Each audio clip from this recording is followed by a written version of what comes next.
Obrigada, Celso.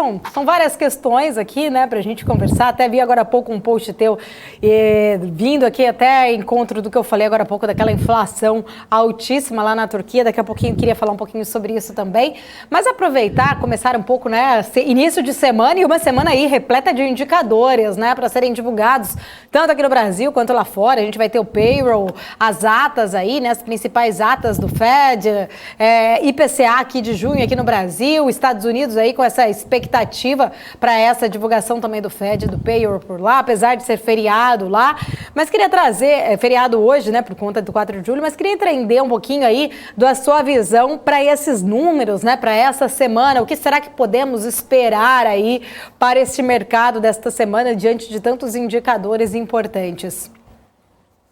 Excelente, até fazendo uma retrospectiva, né, a gente viu o mês de junho que foi um mês muito ruim, né, para ativos de risco, né, a bolsa caindo 11%, o dólar se valorizando 10%, um efeito não só por um efeito doméstico, mas por um efeito também externo por conta da elevação da taxa de juros nos Estados Unidos, inflação alta tanto nos Estados Unidos quanto na zona do euro, e aí um aperto monetário nessas duas regiões, a gente está falando da maior economia do mundo, óbvio que gera um efeito ruim para ativos de risco. E o mesmo acontece na China, que até hoje anunciou, né, restrições em duas cidades que somam quase 2 milhões de habitantes. Aí fala-se muito sobre a demanda, consumo e uma inflação alta, estagna a inflação, e até os Estados Unidos podendo entrar em recessão, dependendo ali de quanto o Fed, né, o Banco Central norte-americano, elevará a taxa de juros que eles falam para um juros neutro, né, e a inflação por lá acima de 8%.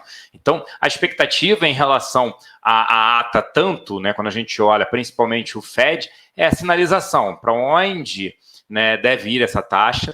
O que a gente está vendo por lá é que números, né, da economia, eles vêm desacelerando, a economia dos Estados Unidos é extremamente dinâmica, né? Eles vêm desacelerando, a gente gosta de monitorar bastante housing, né, a parte imobiliária, e vem demonstrando isso, preços, financiamento e até essa parte também de empregos, né? Então o payroll na sexta-feira é extremamente relevante, hoje um dia mais fraco, por conta, você já citou, por conta do feriado de 4 de julho por lá, mas é muito a sinalização.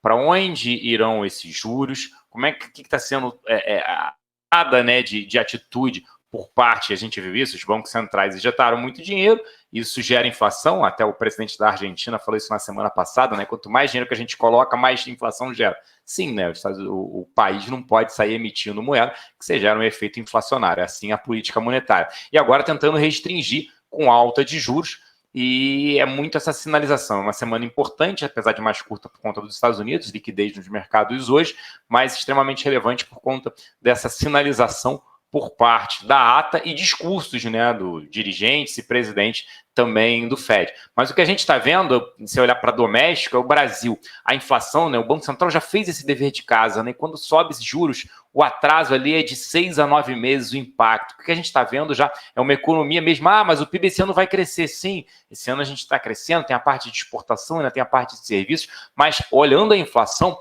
ela já chegando num patamar mais elevado. E aí as próprias commodities tendem a ajudar isso. O que está prejudicando o nosso lado é o fiscal, né? Por isso até que o dólar disparou, estava 4,70, agora na casa de 5,30, disparou por conta desses receios, com essas PECs, com esses auxílios aí votados que acabam furando o teto de gasto. Isso gera, sim, preocupação. Mas olhando o cenário relação risco-retorno, tem diversos ativos interessantes.